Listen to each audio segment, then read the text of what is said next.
Ladies and gentlemen, there's a truth so simple yet so often the only person you will spend every single moment of your life with. Not your partner, not your parents, not your children, not your friends, just you. From the moment you take your first breath until the very last, your only constant companion is yourself. And yet, isn't it strange how easily we neglect this relationship?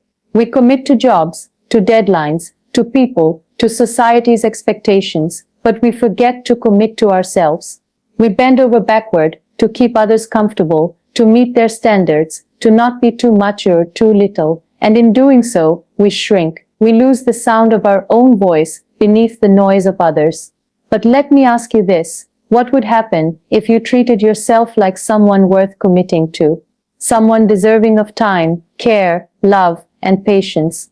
What would your life look like then? You see, society teaches us to chase validation from the outside. We are raised in systems that reward perfection, not authenticity. We're taught that our worth comes from how much we achieve, how we look, how we please others. But let me tell you what life has taught me, and it's not found in any textbook or classroom. Until you truly commit to yourself, no commitment in your life will feel complete. When I had my accident, everything I thought defined me was stripped away. My ability to walk, my freedom, my future plans, gone in a moment. I remember lying in that hospital bed, in a body that no longer worked the way it used to, and thinking, who am I now, if I am not my legs, not my dreams, not my ambitions, then who is left?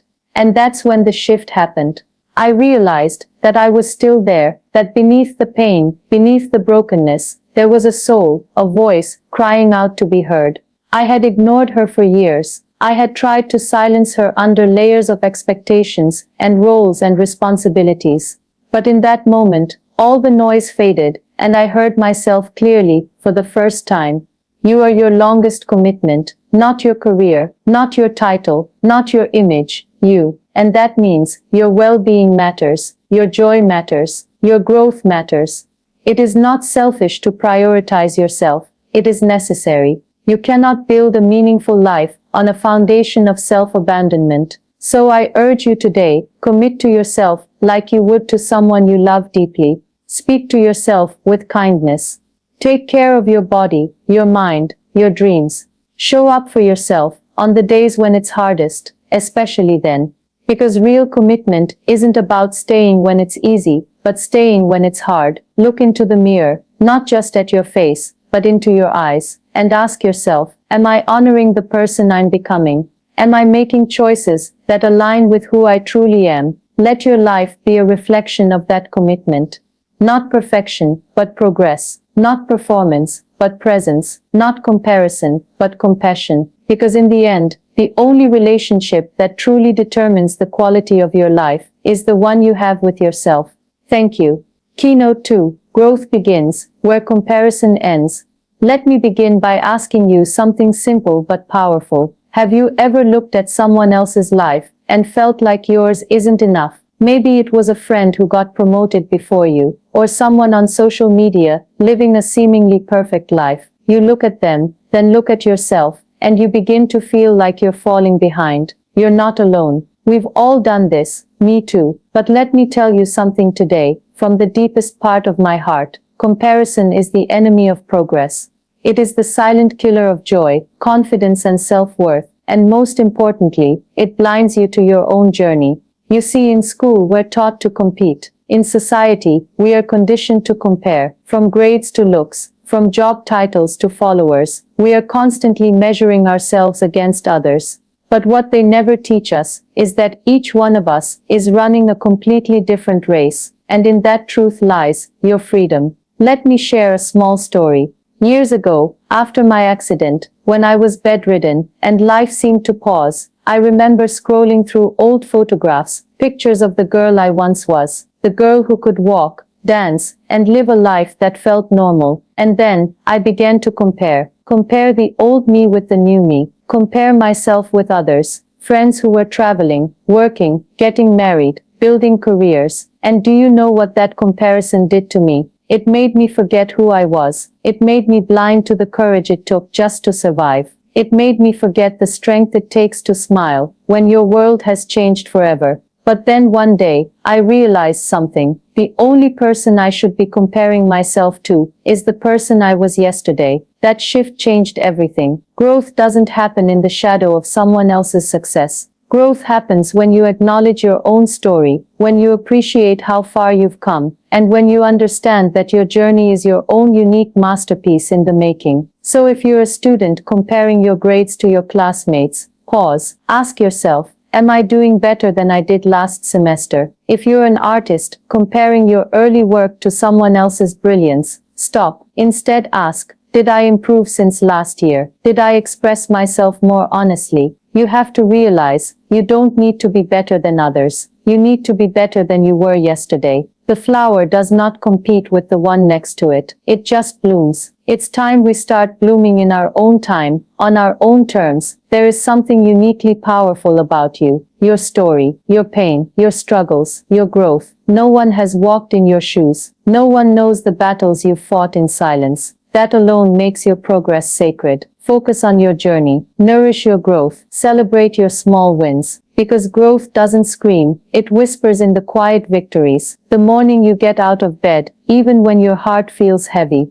The afternoon you choose peace over proving a point. The evening you forgive yourself for not being perfect. And every time you do that, you are growing. So the next time you feel the urge to compare, stop and ask yourself, is this helping me grow, or is it making me shrink? Because real growth begins where comparison ends, and when you finally free yourself from that cycle, you will discover something beautiful. You're not behind, you're not late, you are exactly where you're meant to be, and that is more than enough. Keynote 3. Set boundaries, not walls. We often misunderstand the difference between isolation and protection. In a world that constantly demands your attention, energy, and emotions, you must learn the art of setting boundaries, not walls. And there is a profound difference between the two. A wall is built from fear, past pain, and a desire to avoid vulnerability. It shuts people out. It says, I won't let anyone close enough to hurt me again. But a boundary is built from wisdom, self-respect, and healing. It doesn't shut people out. It simply teaches them where the door is, and how they should knock. Focusing on yourself requires courage. And part of that courage is knowing when to say no, without guilt, when to walk away, without explanation, and when to protect your energy, without apology. It's not about being selfish. It's about being self-aware. I remember once being in a place where I thought kindness meant availability. I thought love meant sacrificing my peace, my time, and even my dreams for others. I said yes to things I didn't want to do, just to avoid conflict. I allowed people to overstep because I didn't want to seem rude. I put my own emotional needs aside, just to keep the peace. But the truth is, peace that costs your well-being is not peace, it's imprisonment. When you don't set boundaries, you silently teach people that it's okay to disrespect you, ignore your feelings, or expect too much from you. And over time, that constant compromise chips away at your self-worth. You begin to forget who you are, because your entire identity becomes wrapped in pleasing others. And so I ask you today, with all the gentleness in my heart,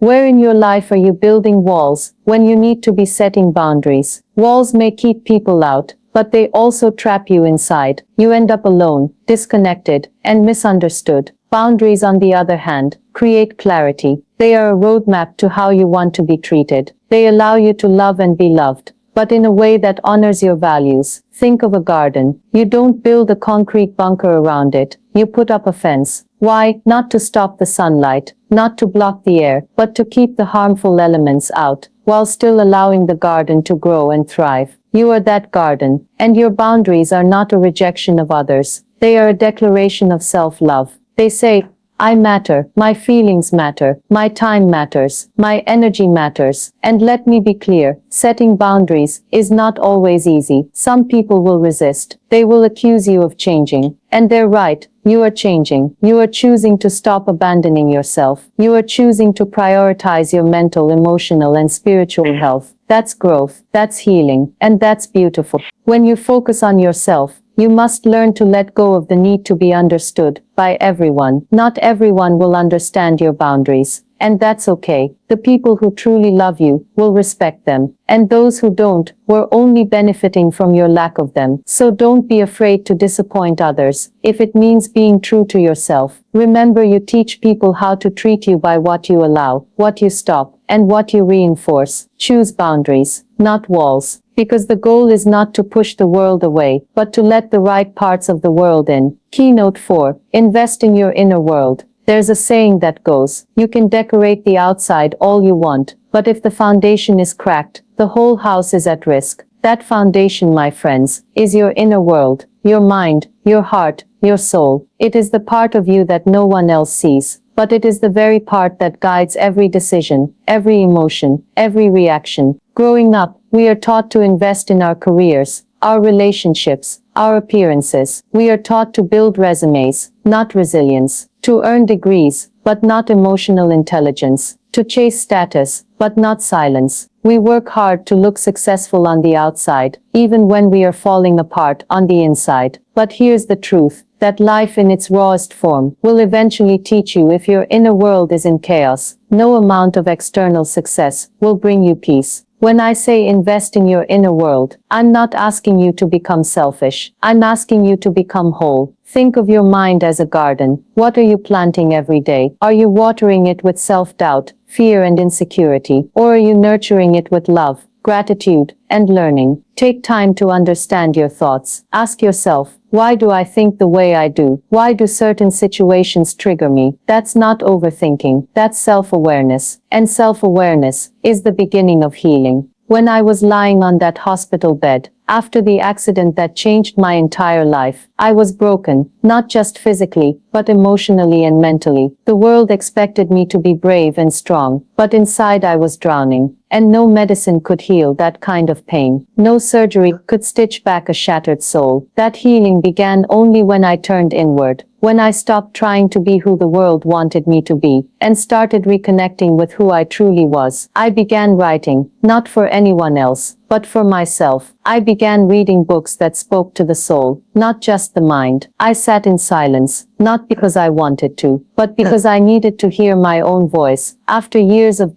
being drowned out by expectations and noise, that silence was my turning point. That investment time spent with myself became the richest chapter of my life. Let's be honest, we invest in phones, cars, clothes, and even people, sometimes more than we invest in ourselves. We scroll for hours, but don't meditate for 5 minutes. We listen to others' problems, but never journal our own. We chase likes on social media, but ignore the loneliness that creeps in when the phone is put down. But your peace, your mental clarity, your emotional stability, they are worth more than any gadget, promotion or applause. And they only come when you begin investing in your inner world. Read books that stretch your mind. Take courses that challenge your thinking. Go to therapy if needed. Healing is not a weakness, it's a revolution. Surround yourself with people who nourish your spirit, not drain it. Speak kindly to yourself, because your mind is always listening. The world may never applaud you for it. There may be no certificate, no standing ovation, but you will feel the shift. You will walk lighter, breathe deeper, and think clearer. You will no longer beg others to love you, because you've learned to love yourself. That is the power of focusing inward. So I urge you, invest in your inner world. It is the only place you will live for the rest of your life. Make it a place worth coming home to. Keynote 5. Silence is a powerful teacher. Ladies and gentlemen, in a world that celebrates noise, constant motion, non-stop notifications, and endless chatter, we often forget that some of the most powerful lessons in life come from silence. And I'm not just talking about the absence of sound, but the presence of stillness, the kind of silence that speaks to your soul, not your ears. There was a time in my life when silence wasn't a choice, it was a consequence. After the accident that changed everything, I found myself in a hospital room where the only sounds were the machines beeping, the nurses moving, and my own breath. The world I once knew full of dreams, ambitions, and movement, suddenly paused. And in that uncomfortable silence, I met someone I hadn't truly known before, myself. In the beginning, that silence was painful. It confronted me with everything I didn't want to face. My fears, my grief, my sense of loss. It echoed questions I didn't know how to answer. Who am I now? What is my purpose if I can't walk again? Can I still matter? But over time, something beautiful happened. That silence, which I once resisted, became my greatest teacher. It whispered truths that the noise of the world had always drowned out. It told me that worth is not in your body, it's in your soul. It told me that your value is not measured by what you can do for others, but by how deeply you understand yourself. And perhaps most importantly, it told me that you don't have to be loud to be strong. You don't have to be seen to be significant. Silence invites you to connect with your most authentic self. The you that is not performing, not pretending, not pleasing, the real you, the one who feels, who questions, who dreams. And when you focus on yourself, through silence, you begin to see the areas of your life that need healing, the boundaries that need building, and the dreams that are quietly waiting for you to claim them. Too often, we are afraid of being alone. We run from solitude because it feels uncomfortable, but solitude is not loneliness. It is a sacred space where your inner voice becomes clearer, and that voice is wiser than any outside opinion, any trend, or any validation from others. When was the last time you sat with yourself? Not scrolling, not talking, not planning, just being. The truth is, the world will keep spinning, people will keep speaking, and distractions will keep calling. But if you want to grow, to heal, to truly focus on yourself, you must learn to make peace with silence. Let it show you who you are beneath the noise. Let it teach you what truly matters. Let it remind you that even in stillness, you are moving forward, because growth does not always make a sound. So the next time you feel overwhelmed by the world's expectations, or confused by the chaos around you, step away, sit with yourself, listen. The answers you are seeking may not come from someone else. They may already be within you, waiting in the quiet, because in that quiet, there is clarity, and in that clarity, you will find you. Thank you. Self-focus is not selfish, it's survival. We live in a world where putting others first is celebrated, and self-care is often misunderstood as selfishness. But let me tell you something, from the depth of my experience, focusing on yourself is not a betrayal of others. It is a commitment to your own survival. There was a time in my life when I believed that giving all of myself to others made me worthy of love. I thought that saying yes when I wanted to say no made me a good person. I was applauded for being selfless, for always being available, always being accommodating. But slowly I began to disappear. My voice grew quiet. My needs were buried beneath my desire to please everyone. And then one day, I found myself emotionally exhausted, mentally drained, and spiritually empty. That's when I realized, you cannot pour from an empty cup. Let me ask you, if you fall apart, who will you be able to hold together? You see, we are told to be strong for others, but no one teaches us how to be strong for ourselves. That strength doesn't come from pretending everything is okay. It comes from turning inward and acknowledging your own pain, your dreams, your needs, and giving them space to breathe. Self-focus is not indulgence. It is self-preservation. Focusing on yourself means honoring your energy. It means listening when your body whispers rest before it has to scream. It means giving yourself permission to step back from people who drain you and environments that shrink you. It's choosing your peace over pleasing others. And let me tell you something powerful. When you choose peace, you become a better version of yourself, for you and for everyone around you. You see, when we focus on ourselves, we begin to heal, we begin to grow, we begin to bloom in ways that no one else can do for us. People can support you, they can cheer for you, but no one can walk your healing journey for you. That is your sacred path, and you must walk it, even if it means walking alone, for a while. Many of us are afraid to focus on ourselves, because we're scared of what we'll find. We're afraid of the silence, of the reflection, of the truth. But growth never comes from comfort. It comes from courage. The courage to face your fears, your failures, your flaws, and to embrace them all as part of your becoming. You are not selfish for saying no to others. You are not selfish for saying yes to yourself. There's a beautiful transformation that happens when you begin to focus on yourself. Your energy changes. Your confidence begins to rise, not from validation, but from alignment. You become more aware of your worth and less available for things that don't honor it. And perhaps the most powerful lesson of all is this: when you take care of yourself, you don't become less kind. You become more powerful in your kindness. Your love is no longer a desperate need to be accepted. It becomes a gift you choose to give, freely, joyfully, authentically. So I say to you today, with all the love in my heart, focus on yourself, not out of selfishness, but because your life depends on it. Your future self is watching, and they are silently praying that you choose you, because when you do, everything begins to change.